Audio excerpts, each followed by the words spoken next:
Good morning student. आज हम संस्कृत में एकादशा पाठा नीति नवनीतम रीड करेंगे। स्टार्ट करते हैं।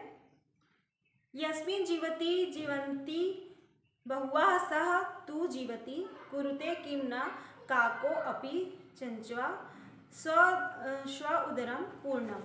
ठीक है, तो इसका अर्थ है जिसके जीवित रहने पर बहुत से प्राणी जीते हैं, जिसके जीवित रहने पर बहुत से प्राणी जीते हैं उसी का जीना सार्थक है ना, उसी का जीना सही है। अन्यथा क्या कौवा भी चोट से अपने उदर की पूर्ति नहीं करता है। अन्यथा क्या कौवा है ना, कौवे का उदाहरण इसमें लिया गया है क्योंकि कौवे का जीना जो है ना, तो उसका कोई उसको पसंद नहीं करता। कोई कौवा पालता है क्या? नहीं, है ना। तो दिया है ना यहाँ पे, अन्यथा क्या कौवा भी चोंच से अपने उदर की पूर्ति नहीं करता है। कौवा जो है वो अपने चोंच से अपने पेट भर लेता है, लेकिन उसके रहने से और ना रहने से किसी को कोई फर्क नहीं पड़ने वाला। ठीक है। सेकेंड है यो ध्रुवाणी परित्यज्य अध्रुवाणी निषेवते ध्रुवाणी तस्य नश्यन्ति अध्रुवम नष्टमेव ही। ठीक है, इसका अर्थ है जो निश्चित वस्तुओं को छोड़कर अनिश्चित को अपनाता है, जो निश्चित वस्तुओं को छोड़कर अनिश्चित को अपनाता है उसकी निश्चित वस्तु भी नष्ट हो जाती है। अनिश्चित तो स्वयं ही नाशवान है ना। तो जो निश्चित को छोड़कर अनिश्चित, मतलब जो है, जो वास्तव में है उसको छोड़कर काल्पनिक, है ना, अनिश्चित वस्तुओं को अपनाता है। जो रियलिटी है, जो रियल है, उसको छोड़कर काल्पनिक वस्तुओं के पीछे भागना, तो जो उसका सही चीज़ है, जो वास्तव में है, वो भी खत्म हो जाएगा, नाश हो जाता है उसका भी। जननी जन्मभूमिश्च जानवी च जनार्दनः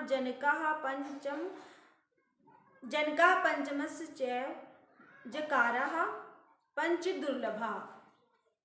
जननी जन्मभूमि जानवी गंगा, है ना, जानवी गंगा, जनार्दन ईश्वर और जनक पिता, ये ज अक्षर से प्रारंभ होने वाले पांचों दुर्लभ है। जननी माता, है ना, जन्मभूमि धरती माता, जानवी गंगा, जनार्दन ईश्वर और जनक पिता, तो ये पांचों जो है वो दुर्लभ है, तो इनको होना नहीं चाहिए। अहिम निरपम च शार्दूलम किंट च बालकम तथा परश्वानम च मूर्खम च सप्त सुक्तान न बोधेत। ठीक है। फोर्थ का अर्थ है सर्प, राजा, सिंह, बर, मक्खी, है ना, शिशु, दूसरे का कुत्ता।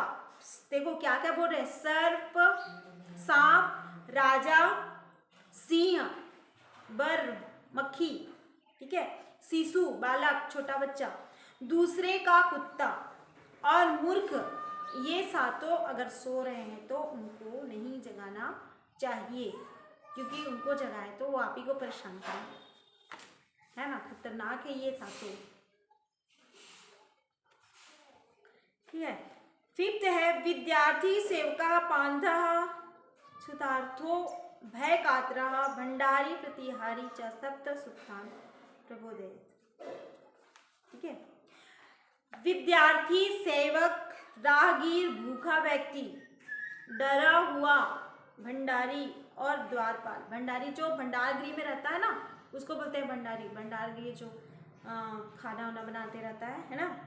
तो विद्यार्थी पढ़ने वाले बच्चे, सेवक पहले रहते थे ना, सेवक, राहगीर रास्ते पे चलने वाला, भूखा व्यक्ति, डरा हुआ, भंडारी और द्वारपाल जो पहले होता था ना मूवी में, अगर भी देखोगे दरवाजे पे द्वारपाल खड़ा रहता है।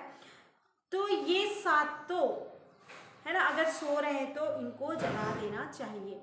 ये सातों सो रहे हैं तो इनको जगा देना चाहिए, क्योंकि इनके जागते रहने से सब सही होता है।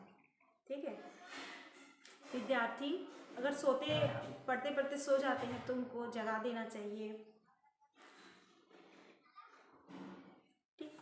6 है कामम, क्रोधम तथा लोभम, स्वादम, श्रृंगार, कौतुके, अति निद्राम, अति सेवाम च विद्यार्थी हष्ट वर्जयेत्। ठीक है। इसका हिंदी है काम, क्रोध, लोभ, स्वाद, श्रृंगार, खेल, अति निद्रा और अति आनंद, ये आठों विद्या अध्ययन के शत्रु हैं। अतः विद्यार्थी को इन्हें छोड़ देना चाहिए, त्याग कर देना चाहिए। क्या क्या? काम, क्रोध, लोभ, स्वाद, श्रृंगार, खेल, निद्रा, है ना, अति निद्रा और अति आनंद। तो ये विद्यार्थी अध्ययन के शत्रु है। इन आठों को विद्यार्थी को त्याग कर देना चाहिए। अधिक नहीं सोना चाहिए, क्रोध नहीं करना चाहिए, है ना। अधिक मुंह का स्वाद, अधिक खाओगे तो नींद आएगी, तो फिर पढ़ नहीं पाओगे। तो श्रृंगार, है ना, अधिक जो है श्रृंगार करना, ये जो 8 बताए गए हैं, ये सारे विद्या अध्ययन के शत्रु माने गए हैं। तो इनको विद्यार्थी जीवन में इन 8 को त्याग करना चाहिए। वरम प्राण परित्यागो मानभंगेन जीवनात्, प्राण त्यागे क्षणम दुखम मानभंगे दिने दिने, है ना। अपमानित होकर जीने से मृत्यु श्रेष्ठ है। अपमानित होकर जीने से मृत्यु श्रेष्ठ है। क्यों? मृत्यु जो है श्रेष्ठ होता है ना, क्योंकि मृत्यु एक बार आती है और मान हानि होने पर वो बार बार मरता है ना, बार बार दुख होता है। तो मृत्यु, अपमानित होने से मृत्यु श्रेष्ठ है। मृत्यु हो जाए लेकिन मान हानि मत हो। 8वां है प्रिय वाक्य प्रदाने सर्वे तुष्यन्ति जन्तवः, तस्मात् देव वक्तव्यम वचने का दरिद्रता। ठीक है, का दरिद्रता। प्रिय वाक्य से सभी जीव संतुष्ट होते हैं, है ना, इसलिए वैसा ही बोलना चाहिए। वाणी में कैसी दरिद्रता, है ना, कैसा गरीबीपन, कैसी दरिद्रता। वाणी प्रिय वाक्य से सभी संतुष्ट होते हैं। वशीकरण मंत्र कहते हैं ना, मधुर वचन को, प्रिय वाक्य को वशीकरण मंत्र कहा गया है, जिससे इंसान तो खुश होता है, भगवान भी खुश होते हैं इससे। तो इस वाणी में, ऐसी बोली में कैसी दरिद्रता। 9 है दुष्टा भार्या सठम मित्रम भृत्यश्च तरदायकः ससरेपे च गृहे वासो मृत्युरेव न संशयः। जिस घर में दुष्टा स्त्री, सठम मित्रम कपटी मित्र,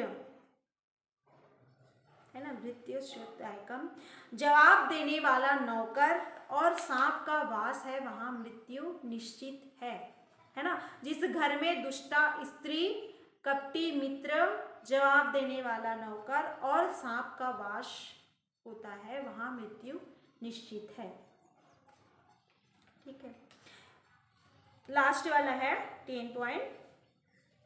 मूलम भुजंगे शीघ्रम लवंगे शाखा विहंगे कुसुमानी भिंगे आशेव्यते दुष्ट जने समस्तर्नेन चंदनम उन्नचति शीतलम त्वम। ठीक है, तो इसका अर्थ है चंदन के मूल में सर्प रहते हैं, शिखरम रहेंगे, है ना, शिखर पर बंदर रहते हैं, शाखा विहंगे कुसुमानी विहंगे, है ना, शाखाओं पर पक्षी तथा पुष्प, कुसुमानी, कुसुम मतलब पुष्प होता है, कुछ पुष्पों पर भ्रमर का वास होता है ना, भ्रमर रहते हैं, श्वेते। इस प्रकार समस्त दुष्ट प्राणियों से, है ना, समस्त दुष्ट प्राणियों से सेवित होने पर भी चंदन जो है अपनी शीतलता को नहीं छोड़ता है ना। समस्त दुष्ट प्राणियों से सेवित होने पर भी चंदन जो है अपनी शीतलता को नहीं छोड़ता है। इसी तरह हमें भी अपने जीवन में जो है इस चंदन के वृक्ष के समान बनना चाहिए, है ना। अगर कितनी सारी बुरे लोगों के साथ भी अगर रहते हैं तो अपना गुण हमें नहीं खोना चाहिए। हम जैसे हैं वैसे ही रहें, है ना, कोई कैसा भी रहे, हमको उससे कोई मतलब नहीं, लेकिन हम जो हमारा गुण है वो हम में रहेगा और उसका हम पालन करेंगे, है ना। तो चंदन वृक्ष के समान, चंदन देखो, चंदन के वो है ना कि चंदन के वृक्ष पर सांप लिपटे रहता है ना, फिर भी चंदन का वृक्ष जो है, चंदन के वृक्ष में उसके विष का असर कुछ नहीं होता, तो उसी तरह चंदन जो है सभी दुष्ट प्राणियों से सेवित रहता है, फिर भी अपनी शीतलता जो इसकी ठंडकता है वो समाप्त नहीं होता, उसको वह नहीं खोता है। ठीक है, नीति नवनीतम आपका कंप्लीट हुआ। Thank you.